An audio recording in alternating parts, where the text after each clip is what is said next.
Welcome to our Erev Pesach talk in Rebbe Nachman. We are looking at Torah Gimel of Moed Pesach in the book of Advices of Rebbe Nachman. This is a book that he wrote after learning the Talmud as a young man, a very young man. And he gathered together all the teachings that he was able to and brought them together. And then Rebbe Nachman came along, his great student, and put them into a book form and published them. And we have this brilliant insights in front of us anytime we open a book. So it's a great gift that Hashem has given us in these times of the end of the Galut, at the end of the exile of the Jewish people, the exile of our awareness, the exile of our holiness, the exile of the divine presence, the exile of true human divinity in all its forms. So the Rebbe begins this statement, Haggadah shel Pesach Tikun Brit.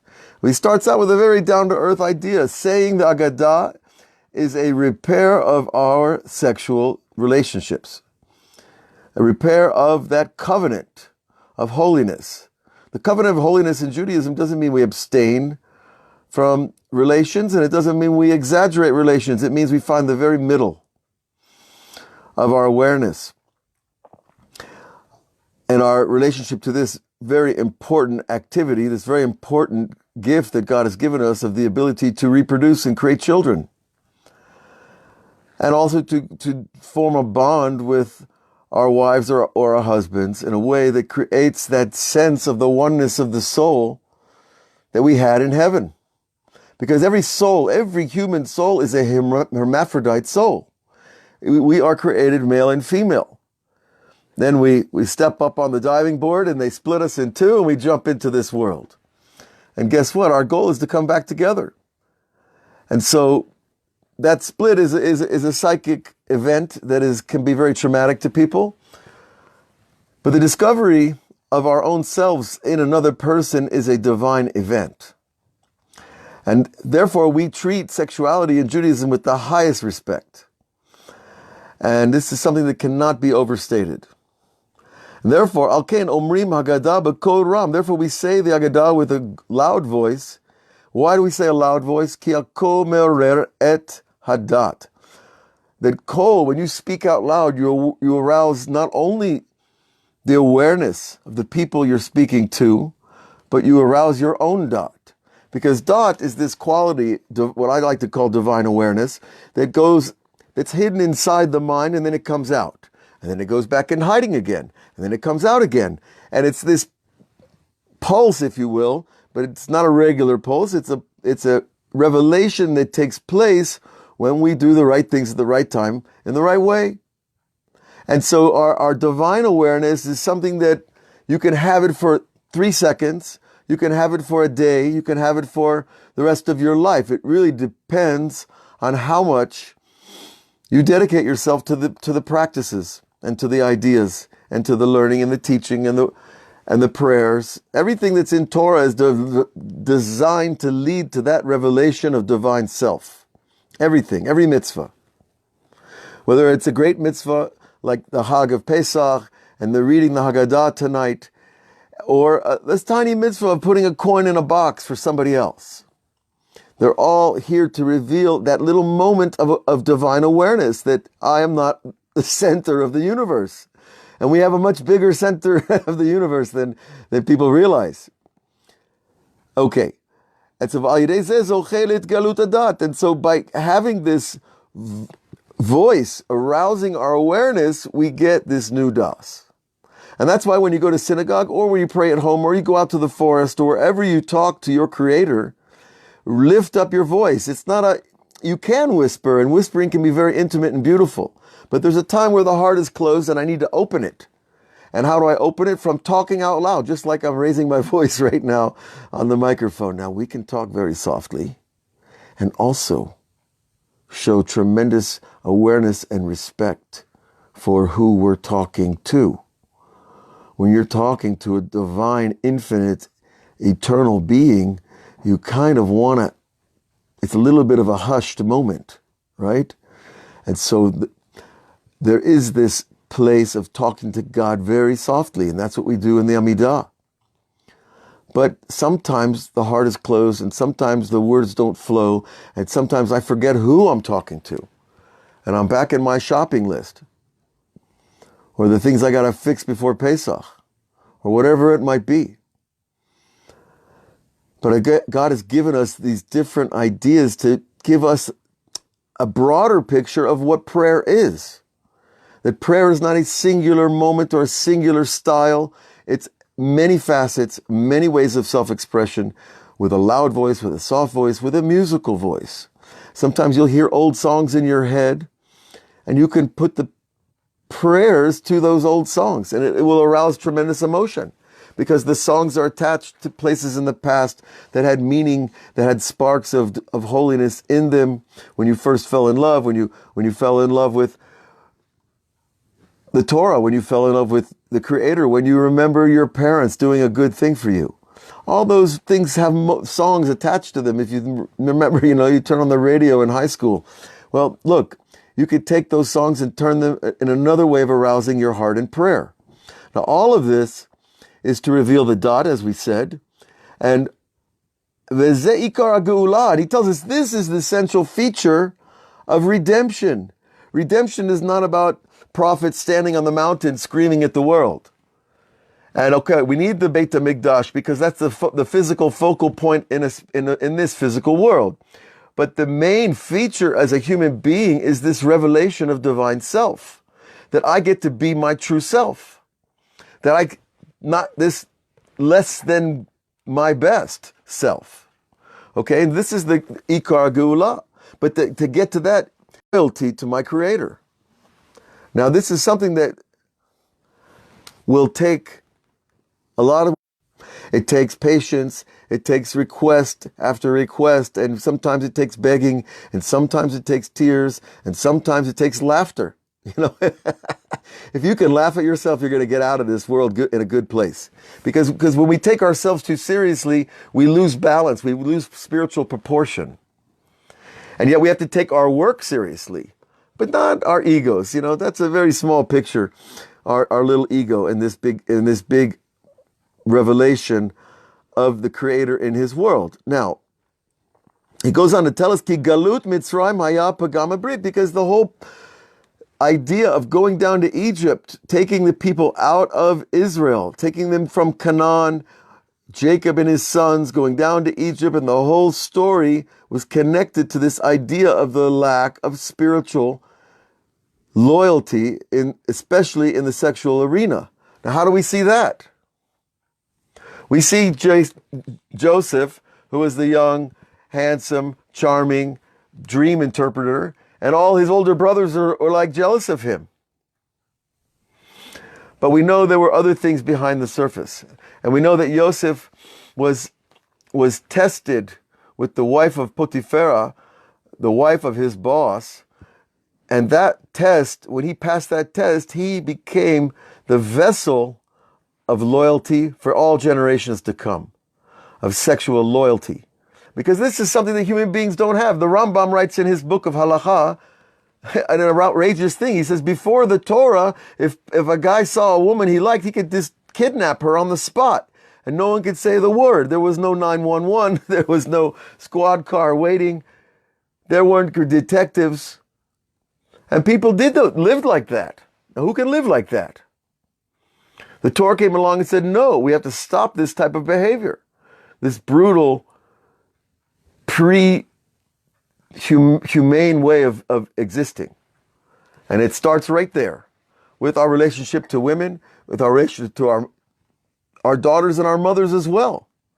People do things that are just beyond explanation and beyond description in this area. But when we fix that, then we come out of Egypt, we come out of the exile of awareness, and we get back our true awareness. And I like to tell people sometimes that, I haven't always been doing this, and I used to be a bartender in New Orleans, and I don't think I need to say much more. And that was in exile. And I drove across America in my van, and I ended up arriving in LA at the Chabad house of my sister on Pesach night. Pesach day, night I arrived and I had just gone across the country. And I suddenly realized there's a different way to live. There's a different way to build a family, to build a relationship, to have children, to educate, to live with true joy and not this temporary excitement that you get from the secular world. And so, this was my personal story of redemption from Egypt and New Orleans, and getting to LA and crossing the desert in one go. It was like a little bit of something that I knew something special was happening because of other things that happened along the way, which are mentioned in some of my writings on our Patreon site. You can also, we're going to be publishing some books very soon that are going to have some personal insights about these journeys that I took to get here, to get all the way to a mountainside in the hills of Yehuda. How did I get here? Because I was pursuing this idea that there's got to be something better than the way I was raised and the way that the world treats sexual relationships. This is not the way to go. This is the way to suffer over and over again and again. And the Rebbe tells us this is the true redemption. This is the redemption of the higher self. Cannot happen with people who do not honor this aspect of behavior. What we call tikkun habrit, the repair of the covenant. Okay, so it's something that we have to look at, and it doesn't leave us alone so easily, I'll tell you. Ki galu Mitzrayim haya pagam habrit shehu pagam hadat, and that's this is also causes a defect in your knowledge, in your mind, in your ability to think, in your ability to remember, in your ability to weigh things, the ability to clarify situations, to set priorities, to understand what's important and what's less important. All that gets thrown out the window when a person has no sexual purity. And if you don't believe me, well, talk to somebody else, look at your own life. And I've been on the road a little bit, so it's when you see something over and over, person after person, the people that are suffering in their minds are oftentimes suffering in that region, in that area of human behavior. There's got to be a connection. Okay, and that's why we were sent down to Egypt, to pull out that spark, those sparks of divine identity that the Jewish people lacked. They lost them in Egypt. They lost them. They were just the sons of these shepherds who had these prophetic moments. The Jewish people all didn't know that they were all destined to become who we became. They knew that they were the sons and grandsons and great-grandsons of Abraham, Yitzhak, and Yaakov. But they didn't know the entire vision of what was going to be for 4,000 years. But when they got to Egypt and they came out of Egypt, they got the new mindset. And then they got the Torah and they saw everything that all the prophets saw. Like Yehezkel, they saw the unity of creation. They saw the purpose of the journey. They saw the purpose of the Torah. And you cannot see all the interconnections of reality if my mind is in pieces because of this fallen behavior.